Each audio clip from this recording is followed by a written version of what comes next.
In the year 1900, a group of sponge divers off the Greek island of Antikythera were forced ashore by a storm. When the weather cleared, they dove into the waters nearby and discovered something extraordinary: the wreck of an ancient Roman cargo ship, lying 45 meters beneath the surface. They brought up statues, jewelry, coins, the kind of cargo you'd expect from a wealthy vessel traveling the Mediterranean 2,000 years ago. They also brought up a lump of corroded bronze about the size of a shoebox. Nobody paid much attention to it at first. It sat in a museum storage room for months before anyone looked closely. When they did, everything changed. Inside that corroded lump was a machine, a working mechanical device of extraordinary complexity, containing more than 30 interlocking bronze gears, hand-inscribed astronomical data, and a level of precision engineering that should not have been possible in the ancient world. It is the most sophisticated object ever recovered from antiquity. And 2,000 years after it was built, we still don't fully understand how it was made. The Antikythera Mechanism takes its name from the island near where it was found.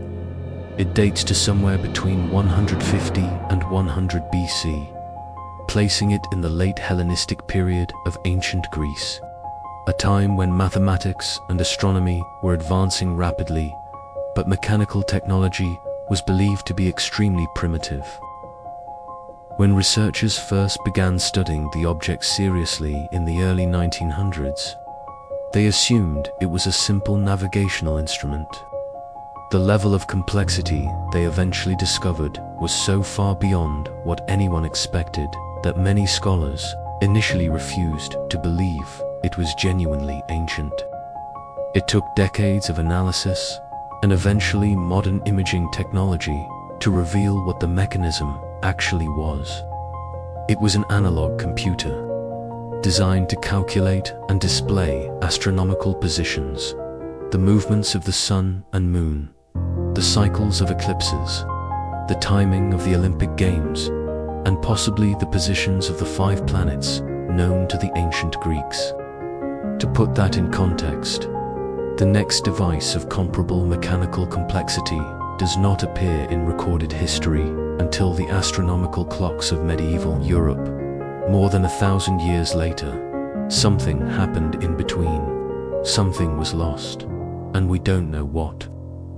Modern researchers have spent decades using X-ray imaging, 3D scanning, and computer modeling to reconstruct exactly how the Antikythera mechanism worked.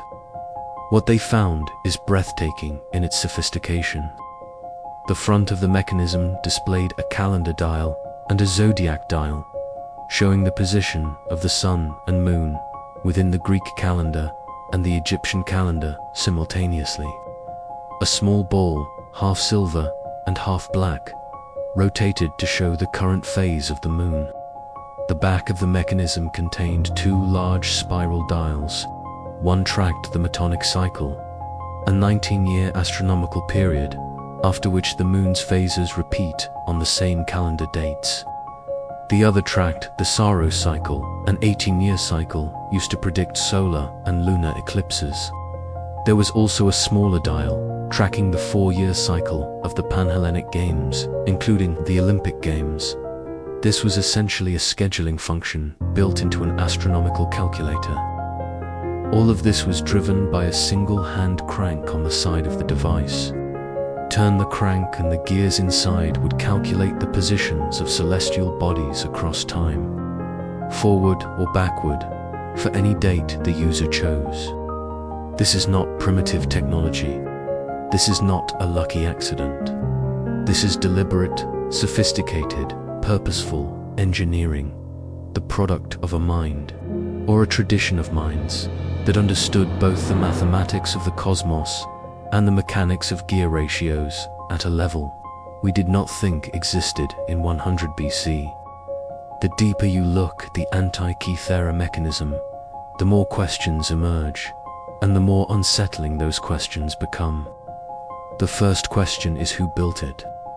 Inscriptions on the mechanism reference locations and astronomical traditions associated with the island of Rhodes, leading many researchers to attribute it to the school of the Greek astronomer Hipparchus, or possibly to the philosopher Posidonius, who ran a school on Rhodes at roughly the right time. But no ancient text describes a device like this. No other example has ever been found. Whoever built it left no record of their work. The second question is why nothing like it followed. The Roman world that inherited Greek knowledge was extraordinarily capable. They built aqueducts, roads, and architectural structures that still stand today. Yet they left behind no evidence of mechanical computing devices. The technology represented by the Antikythera Mechanism appears to have simply stopped. Some researchers suggest that the knowledge was deliberately suppressed, too powerful or too sacred to be shared widely. Others suggest it was simply lost in the chaos of conquest and cultural disruption that marked the end of the Hellenistic world.